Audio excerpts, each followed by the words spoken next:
morning, and welcome to Morning Movie News, where suddenly Thor 3 just got interesting.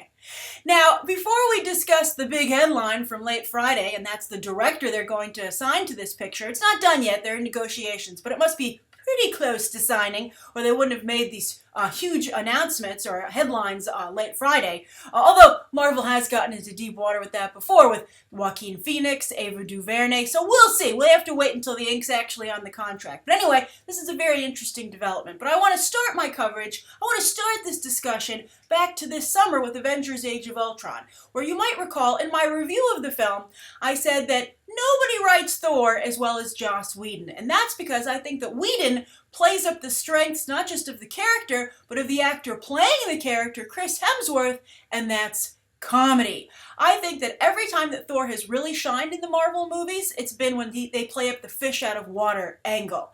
And I think it's interesting because Chris Hemsworth seems to perhaps be a comedian at large, not just as Thor. And that's something that the rest of Hollywood's really picking up on. And his career finally seems to be getting some traction outside of the Marvel movies. For instance, The Vacation, continuation with Ed Helms over the summer. Nobody cared about Ed Helms or Christina Applegate per se. The real interest was generated by Chris Hemsworth's cameo. Now, it was a very sexy cameo with a very specific prop in his pants. If you don't get my slight innuendos there. But anyway, sure, that drove a lot of traffic. But I think that people were overall interested in his comedic performance in the film, and he definitely was a highlight.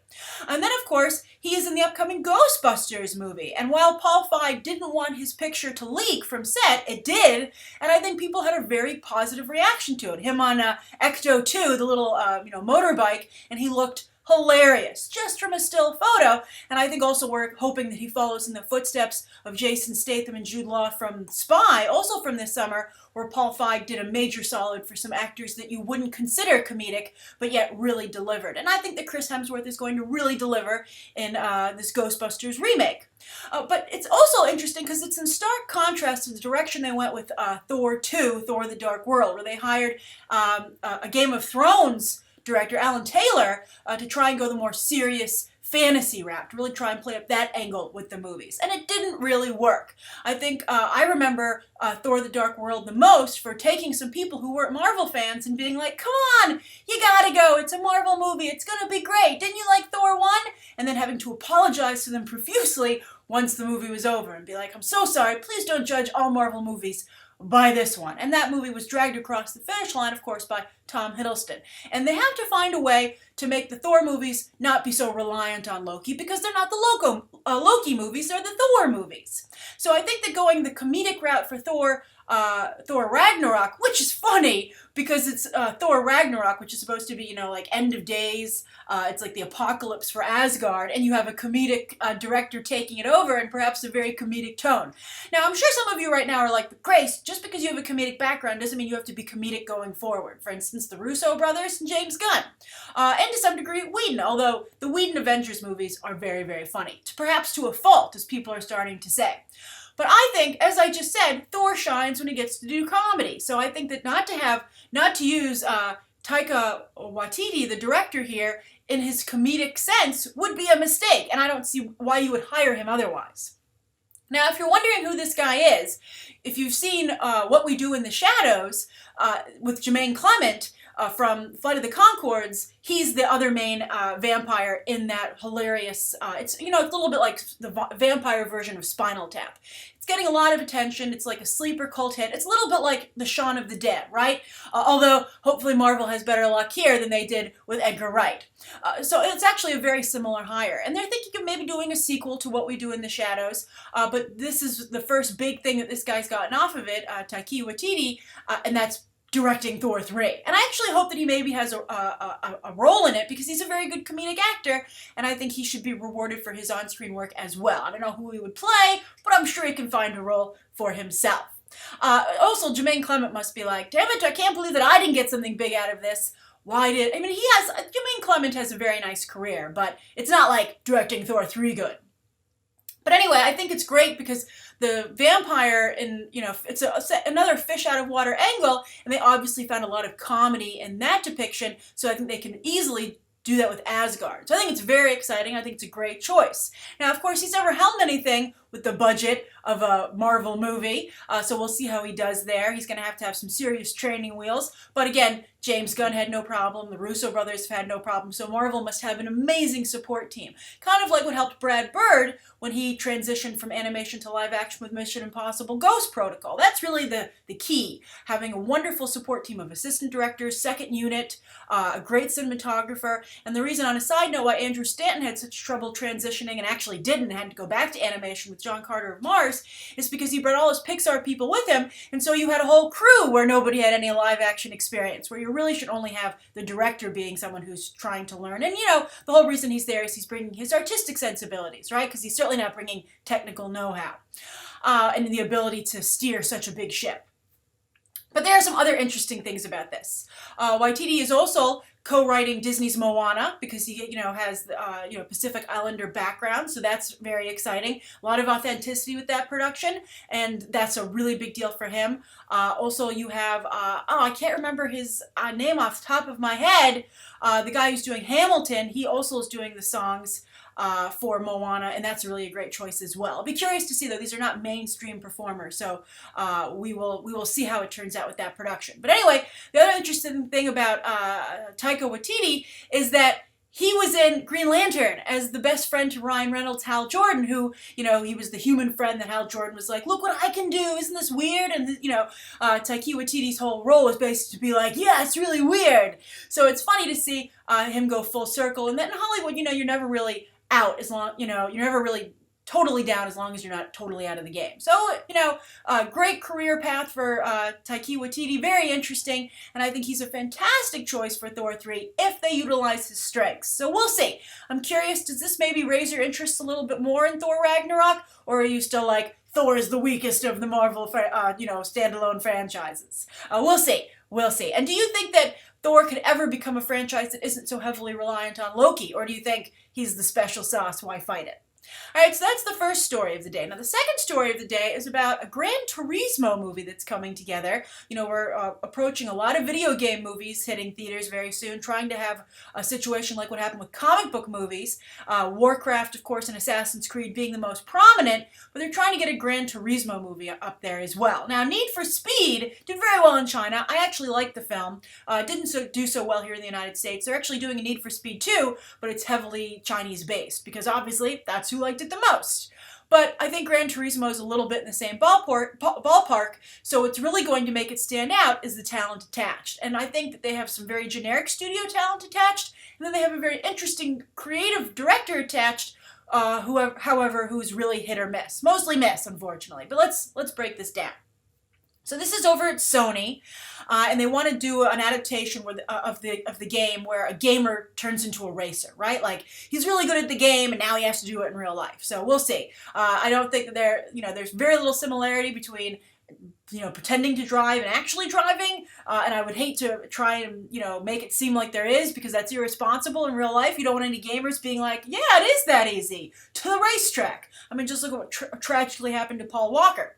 But anyway, so responsibility aside, Gran Turismo is going to be about a gamer turned racer, and the reason it's in the trades is because they just hired the writing team, and it's John and Eric Hober who wrote the Red movies, and I actually interviewed them for Red 2, and I thought they were very, very professional. You can see why they get a lot of work in Hollywood, because they really know how to play the Hollywood game.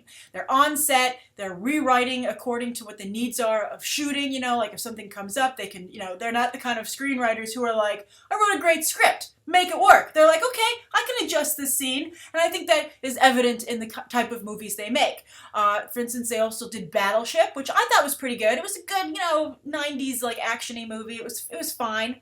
And then also The Last Witch Hunter, which of course is coming out later this month with Vin Diesel. So you really get an idea of the type of movies they make.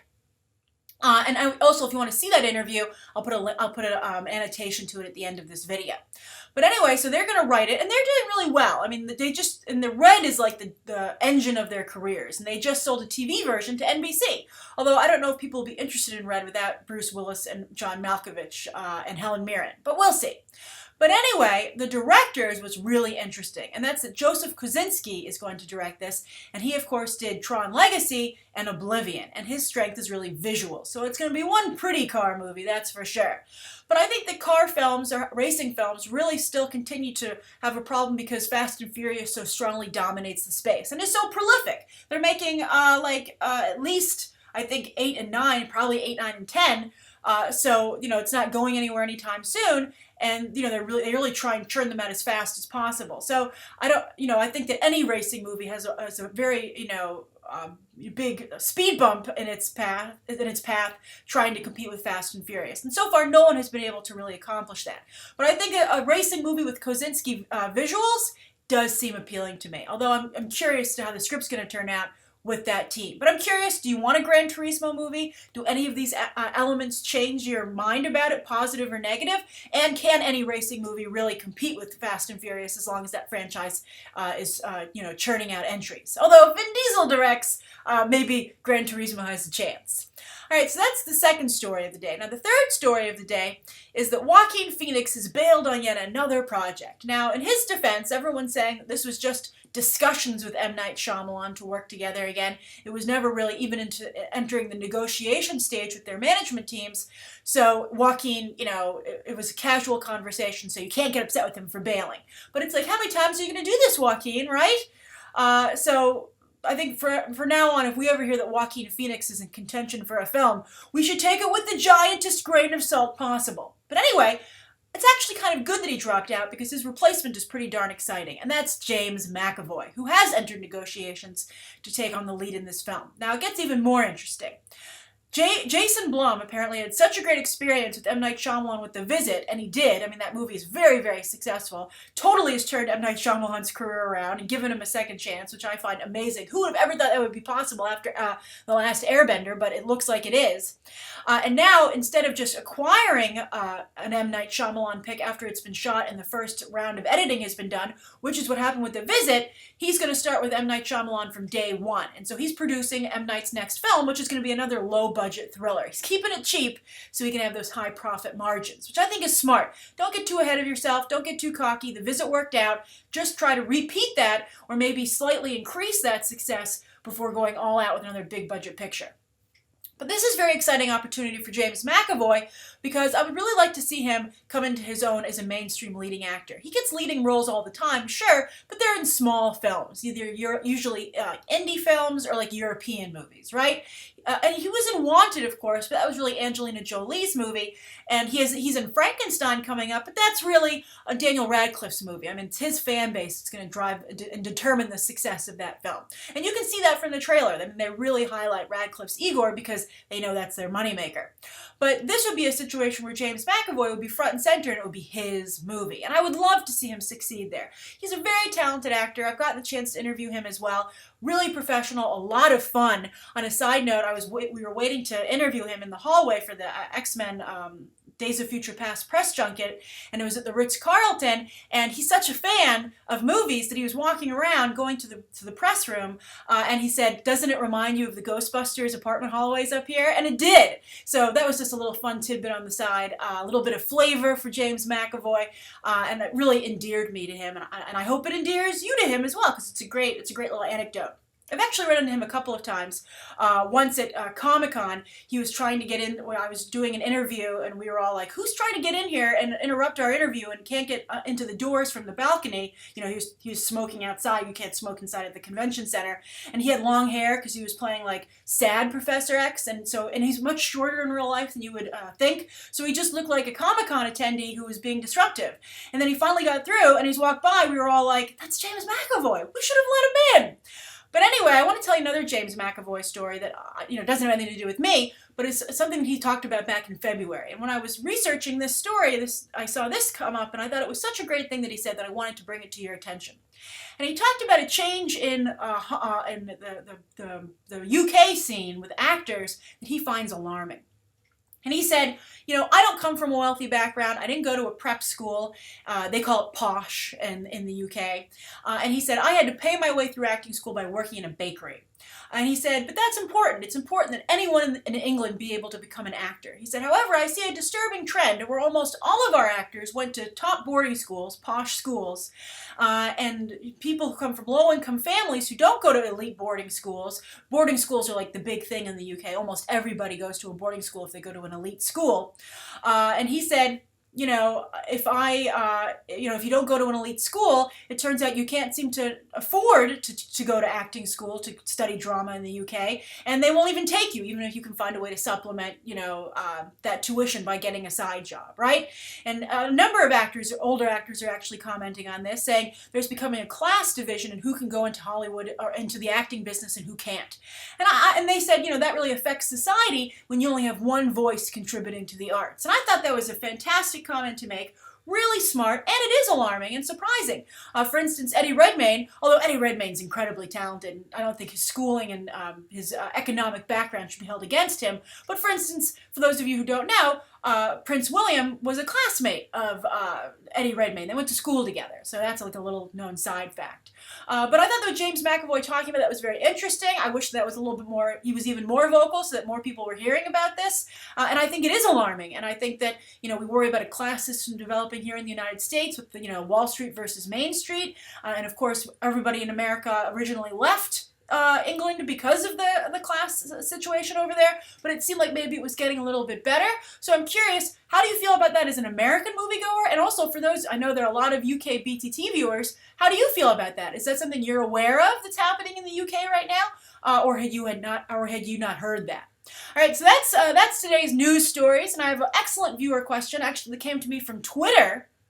And this is from the weekend. It's a simple question, but I think a really important question. And this is from Antonio Gavilanis. And Antonio says, "Hi Grace, question.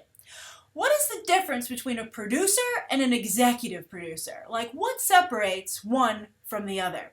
And I thought that was a great question because, again, as I said, it's a simple question, but it's something that comes up all the time, and I think it's important to clarify. All right, so a producer is someone who works on the film and gets it from inception to completion. They oversee the entire movie and they make it happen, right? You could have a couple of producers on a movie. There's also a co-producer, which is usually like a secondary tier, right? But the producers are the ones who really do the bulk of the work on a movie, all right? They're the ones who oversee casting, the hiring of all the crew and talent in front of and behind the camera, overseeing the ad campaign, everything, right? All right, then an executive producer, though, is somebody who does a favor for the movie. They just do one little small thing, and then they get to have an executive producer credit. It's like kind of like being a godparent, right? So usually Harvey Weinstein is listed as an executive producer. So this is what happens. Somebody else produces the movie, and Harvey will acquire the film and agree to distribute it, all right, with his amazing awards know-how. And so he becomes an executive producer because he's kind of like the godfather of that movie. He's going to help it. He's going to introduce it to all the right people. So he gets an executive producer credit. And he runs its awards campaign. Also, sometimes if someone helps secure the financing for a movie, they get an executive producer credit. Or if they just help do something that's really crucial to the film, or they oversee it. Like, for instance, Steven Spielberg is often an executive producer because they go to him and they go, "Hey, Steven Spielberg, should we do this or this?" They just occasionally ask him for his advice, and he oversees it. But he doesn't oversee the day-to-day operations. Executive producer credit. So that's why usually when you see an executive producer credit, it's someone who's really already very successful in the industry and very powerful. Sometimes it's an actor. Sometimes it's a studio person who works at the studios. Sometimes it's someone who works at a film finance company. That's why that's usually who the executive producer is. And also sometimes like Martin Scorsese, things like that. So again, the producer is responsible for the day-to-day operations on a movie, and they get it from the beginning to, from inception to completion. An executive producer is someone who it does favors for the movie. It's the godfather of the film, and it introduces it to the right people or secures financing, etc., etc. So I hope that answers your question and clears it up, Antonio. And for all of you who are wondering, or maybe didn't even know that you needed to ask about that, but now you know. All right, thank you so much. That's today's morning movie news. Thank you for tuning in. Please write down below what you think of today's top 3 stories and that viewer question, anything you'd like to see covered tomorrow, and any questions that you might have. Thanks for watching. Bye.